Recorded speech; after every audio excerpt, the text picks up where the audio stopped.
ada di belakang orang Islam. Nabi Sayyidina Hamzah.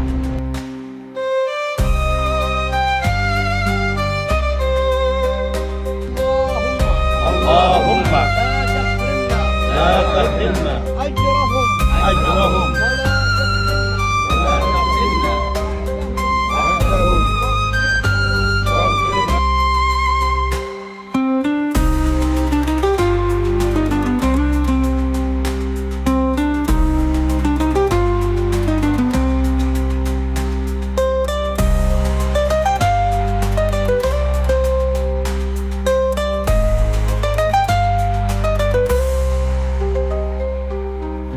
Tempat orang banyak yang naik ke atasnya. Ini di Jabal Rumat ini Nabi mengumpulkan para ahli pemanahnya. Nah, jadi sahabat-sahabat Nabi yang jago-jago memanah, Nabi sudah letakkan di sana. Sementara pasukan Nabi alaihi salatu wassalam berhadapan dengan pasukan orang-orang kafir. Nah, kemudian tadi sudah saya sampaikan, Nabi berpesan kepada yang ada di Bukit Rumat, apapun yang terjadi perang di lapangan di Bukit Rumat, jangan ada yang turun.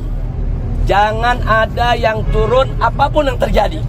Nah, singkat cerita, pada perang pertama terjadi pukulan pertama, pasukan musyrikin yang dipimpin oleh Abu Sufyan terpukul mundur.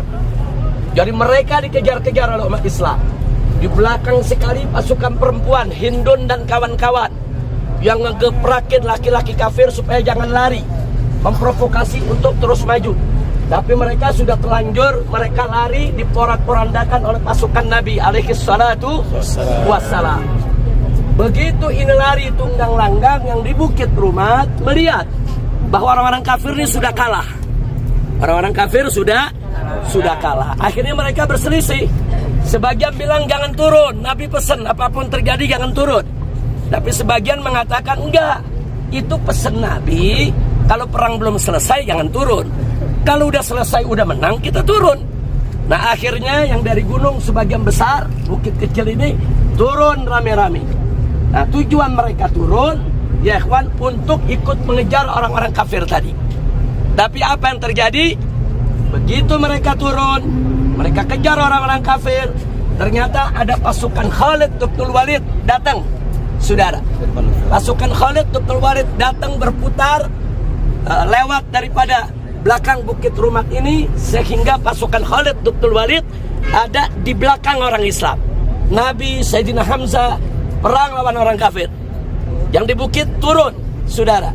Nah, kemudian pasukan Khalid bin Walid muter, dia bawa pasukan, dia hajar umat Islam dari belakang, sehingga umat Islam porak-poranda. Nabi kita terluka, bahkan beredar berita kalau Nabi sudah terbunuh. Begitu dengar kabar Muhammad mati, itu mental para sahabat jatuh, ya ikhwan.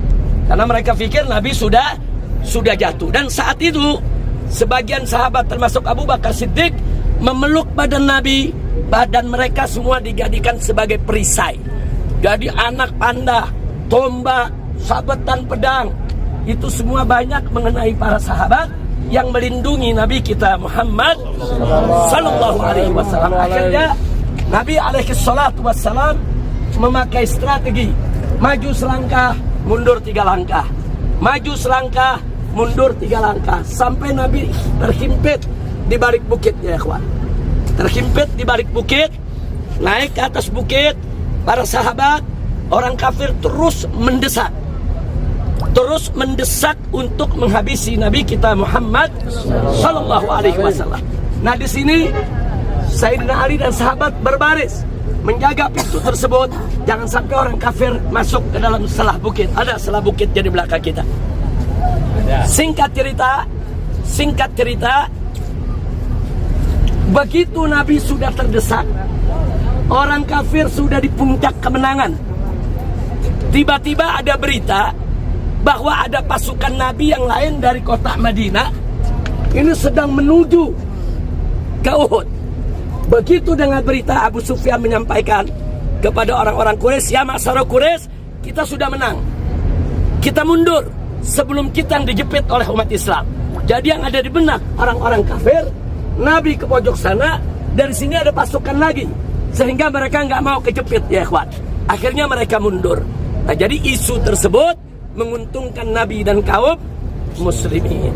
Nah, dari situ Nabi alaihi salatu wassalam, orang-orang kafir ini bergeser, mereka menuju Humra'ul Asad, sementara Nabi dan para sahabat kembali ke kota Madinah. Nah, apa perang Uhud udah selesai? Belum. Besoknya terjadi perang Humra'ul Asad. Besoknya umat Islam menang tanpa pertempuran, karena orang-orang kafir tunggang langgang lari menuju Mekah. Kenapa? Nabi dari Madinah dikumpulkan sahabat yang ikut perang Uhud. Kata Nabi, ini orang-orang kafir akan menyerbu Madinah. Sebelum mereka serbu Madinah, kita mesti usir mereka supaya mereka tidak menyerbu Madinah. Nabi bentuk kelompok kecil. Satu kelompok 5 orang, 6 orang. Setiap regu harus mengumpulkan kayu bakar sebanyak-banyaknya. Kemudian malamnya Nabi berangkat ke Humra'ul Asad. Di sana orang kafir lagi pesta kemenangan. Sahabat disebar di titik-titik. Ada ratusan titik. Setiap titik 5 orang. Setiap 5 orang kumpulkan kayu bakar yang banyak. Tunggu malam. Semua mesti sembunyi, tunggu matahari terbenam. Begitu matahari terbenam, setiap titik wajib bikin api sebesar-besarnya. Begitu matahari terbenam, api dipasang, di mana-mana besar. Abu Sufyan yang lagi pidato kemenangan mengatakan apa? Ya masyarakat Quraisy, lihat itu api di depan kita semua. Ini satu titik api sebesar ini, aku perkirakan ada 1000 sampai 2000 pasukan. Ini ada ratusan. Kita dikepung ini oleh Muhammad. Sebelum kemenangan kita diambil oleh Muhammad, segera kita tinggalkan tempat ini menuju Mekah. Lari tunggang langgang, kemahnya semua ditinggal ya ikhwan. Nah, akhirnya Nabi memetik kemenangan. Jadi kalau ditanya perang Uhud, Nabi kalah atau menang? Saudara, belum kalah, karena perangnya belum rapi. Uhud itu baru episode pertama. Episode keduanya Humra'ul Asad. Saya mau tanya semua, kalau perang terus ada orang lari, yang lari menang apa kalah? Yang lari siapa? Kafir. Jadi perang Uhud dan perang Humra'ul Asad, Nabi diberikan kemenangan. Tapi memang dari segi korban, umat Islam banyak korban. 70 sahabat Nabi wafat. Di antaranya Sayyidina Hamzah, Mus'ab bin Umair, kemudian ada lagi Hanzalah yang dimandikan oleh malaikat di medan Uhud, dan masih ada lagi di sana Abdullah ibn Jahash, yaitu saudara ipar daripada Nabi kita Muhammad sallallahu alaihi wasallam. Semuanya ada 70 syuhada, magamnya yang di pagar. Nah, silakan kita ziarah ke sana, kita bacakan doa, mudah-mudahan Allah berikan manfaat bi barakatihim. Allahumma anfa'na bi barakatihim wa hdinal husna bi hurmatihim wa amitna fi tariqatihim wa mu'afatin minal fitani. Siril Fatihah.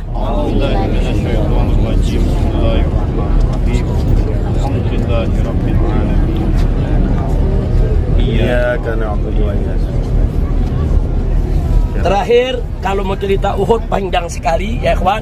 Nanti tanyakan kepada mutawif-mutawifnya, ustadz-ustadznya yang sudah hafal itu cerita.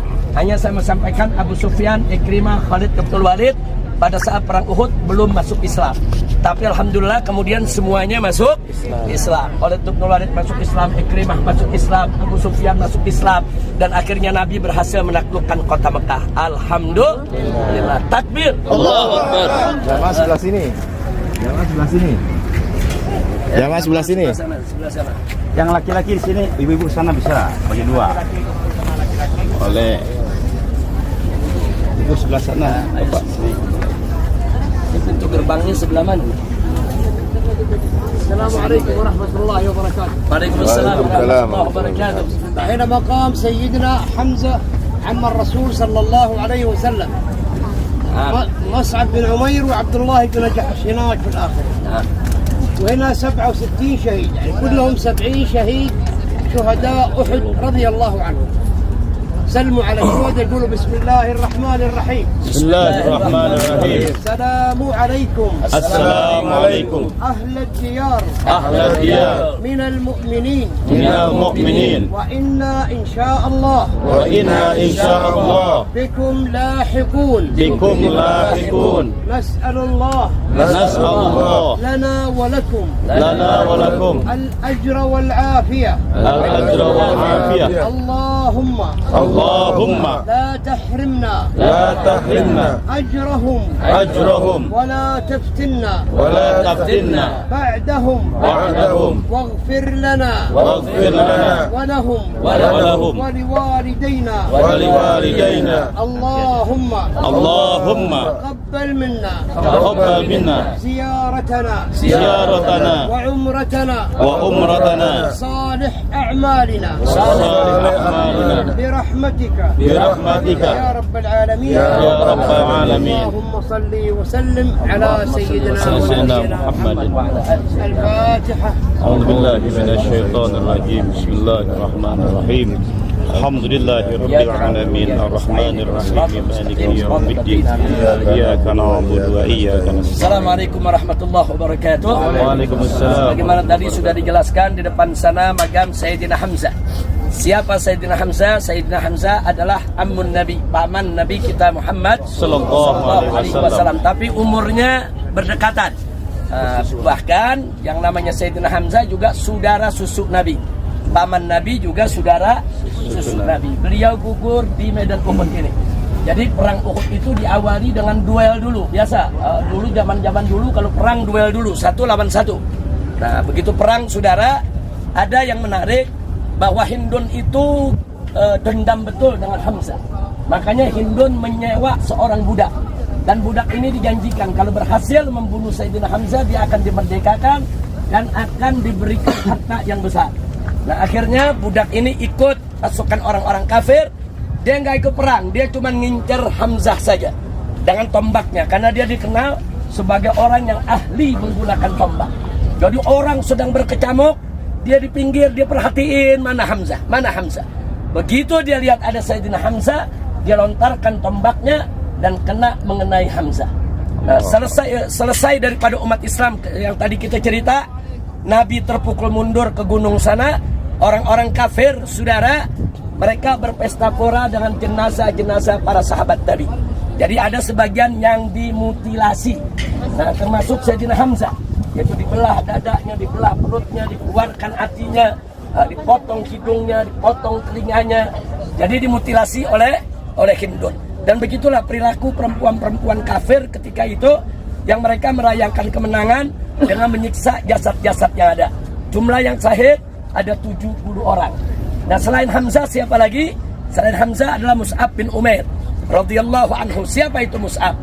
Mus'ab adalah dai dari sahabat yang dikirim Nabi ke Madinah untuk menyebarkan Islam di Madinah sebelum Nabi hijrah. Jadi sebelum Nabi hijrah, Mus'ab bin Umair dikirim ke Madinah mengajarkan orang-orang Madinah tentang Islam. Sehingga waktu Nabi hijrah sudah banyak orang Madinah yang masuk Islam. Bahkan mayoritas penduduk Madinah sudah masuk Islam. Nah, siapa yang mengislamkan mereka? Dai-dai yang dikirim oleh Nabi ke Madinah. Salah satunya yang terkenal adalah Mus'ab bin Umair. Saudara, Mus'ab bin Umair ini seorang pemuda yang tampan, bangsawan, masuk Islam, diseksa oleh keluarganya. Tapi tetap dia tidak bergeming, tetap masuk Islam dan orangnya pintar, hafal Quran. Makanya dikirim oleh Nabi ke Madinah untuk mengislamkan penduduk Madinah. Terus selain itu ada Abdullah bin Jahash. Nah, ini adalah saudara ipar Nabi. Nah, karena salah satu daripada istri Nabi adalah Zainab binti Jahash radhiyallahu taala anha. Yang terakhir ada Hanzalah ibn Abi Amir. Siapa itu Hanzalah? Ghasilul Malaika. Kenapa disebut Ghasilul Malaika? Jadi waktu Nabi mengumpulkan jenazah-jenazah yang meninggal dunia, yang gugur di medan Uhud, Nabi terkejut. Karena Nabi lihat ada satu jenazah sedang dimandikan oleh malaikat. Padahal orang yang mati syahid gak perlu dimandikan. Tapi ada satu jenazah dimandikan oleh malaikat. Nabi mau tahu kenapa dia dimandikan oleh malaikat. Namanya Hanzalah. Kemudian Nabi tanya kepada keluarganya. Nabi tanya kepada istrinya. Aku lihat Hanzalah dimandikan oleh malaikat. Kenapa dimandikan oleh malaikat? Akhirnya istrinya mengatakan, ya Rasulullah, Hanzalah ketika ada panggilan jihad sedang berhubungan dengan aku sebagai istrinya. Jadi belum sempat dia mandi junub, karena ini panggilan jihad, langsung diambil perlengkapan perangnya, dia berangkat. Jadi berangkat dalam keadaan junub ya ikhwan. Akhirnya dia ikut perang sampai dia mati syahid. Nah, Allah Maha tahu kalau dia junub. Akhirnya Allah yang kirimkan malaikat, dimandikan junubnya oleh malaikat. Makanya julukannya adalah wasilul malaikat. Orang yang dimandikan oleh malaikat. Nah, itulah Hanzalah ibn Abi Amir. Jadi masih banyak sahabat-sahabat yang lain yang tidak bisa saya ceritakan satu persatu.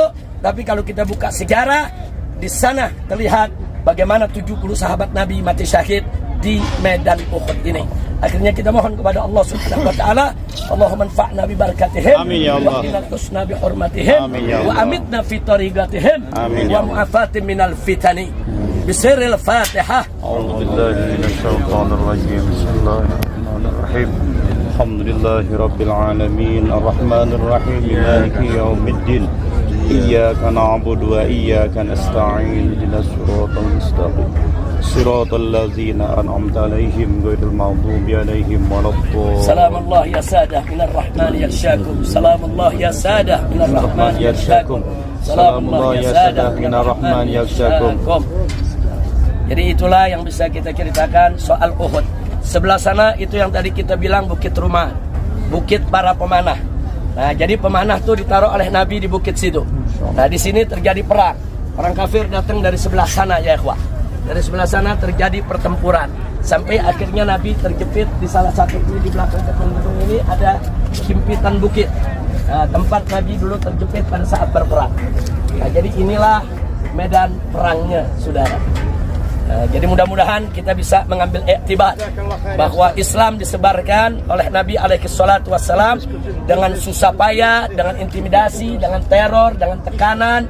Dan bersyukurlah kepada Allah kita di Indonesia bisa kenal Islam tanpa teror, tanpa intimidasi. Alhamdulillah. Kita teruskan perjuangan kita punya Nabi dan para sahabatnya. Jazakallah khair ya habibi, jazakallah khair. Masya Allah. Nah, nasrahum min Indonesia hatta yafhamu. Allah يوفقك. jazakallah khair. Jazakallah khair. Muttafiqin ala khair. Masyaallah khair insyaallah. Baik, ada pertanyaan? Ibu-ibu, bapak-bapak udah cukup, kepanasan luar biasa nih ya.